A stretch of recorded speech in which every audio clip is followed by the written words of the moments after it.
তোমাদের সম্পর্ক কিন্তু করতে হবে আল্লাহর সাথে। বিসমিল্লাহ, আল্লাহ নামের সাথে। এন্ড বিসমিল্লাহর অর্থ হলো বিসমিল্লাহ আল্লাহর নামের সাথে, অর্থাৎ আমার যে আমি আজকে কাজ শুরু করলাম, আমার কাজটা আল্লাহর নামের সাথে হোক। আমি শুরু করলাম আল্লাহর নামে। যদি আমি খানা খাই তাহলে বিসমিল্লাহ, মানে আমি খানা খাওয়া শুরু করলাম আল্লাহর নামে। আমি ঘর থেকে বের হলাম বিসমিল্লাহ, তার মানে আমার ঘর থেকে বের হওয়াটা হবে আল্লাহর নামে। ঘরে ঢুকলাম বিসমিল্লাহ, অর্থ হলো আমার ঢুকাটা আল্লাহর নামে। অর্থাৎ আমার প্রতিটা কাজ কার জন্য? আল্লাহর জন্য। আর আমার প্রতিটা কাজের সম্পর্ক হয়ে যেতেছে কার সাথে? আল্লাহর সাথে।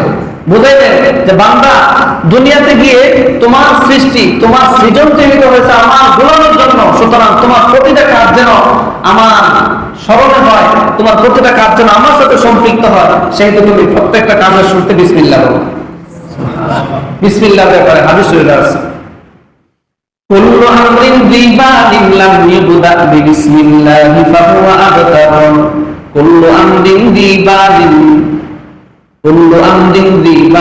লাম ইউবদা বিসমিল্লাহি ফাহুয়া আবতার। প্রত্যেকটি কাজ, অতি গুরুত্বপূর্ণ কাজ যেটা বিসমিল্লাহ দ্বারা শুরু হয় না, আল্লাহর নামে শুরু হয় না, সেটা অসম্পূর্ণ থাকে।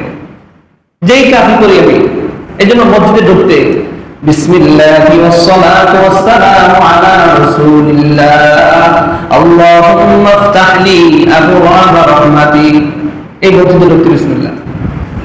আবার বের হওয়ার সময় বিসমিল্লাহি ওয়াসসালাতু ওয়াসসালামু আলা রাসূলিল্লাহ আল্লাহুম্মা ইন্নী আসআলুকা মিন ফাদলিক। বের হয়ে খাবারে বসলাম, খানার শুরুতে বিসমিল্লাহি ওয়া আলা বারাকাতিল্লাহ। খানার মাঝে আমার মনে হলো আমি তো দোয়া করতে ভুলে গেছি, তখনও আমার এই একই বিসমিল্লাহ, বিসমিল্লাহি আউওয়ালাহু ওয়া আখিরাহু, বিসমিল্লাহি আউওয়ালাহু ওয়া আখিরাহু।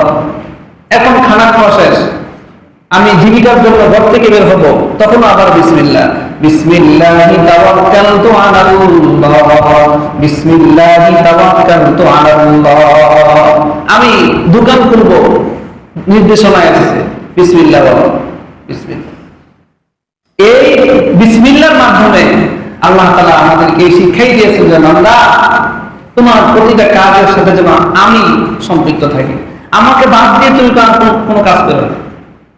প্রিয়জন চায়, আমার মাহবুব, আমার প্রিয়জন যখন যেই কাজই করবে সেই কাজের সাথে আমাকে একটু শরীক রাখো, এটা কিন্তু প্রিয়জন কামনা করে। যদি শরীক রাখে তাহলে কিন্তু মাহবুব খুশি হয়, আর যদি বাদ দিয়ে দেয় তাহলে কষ্ট পায়।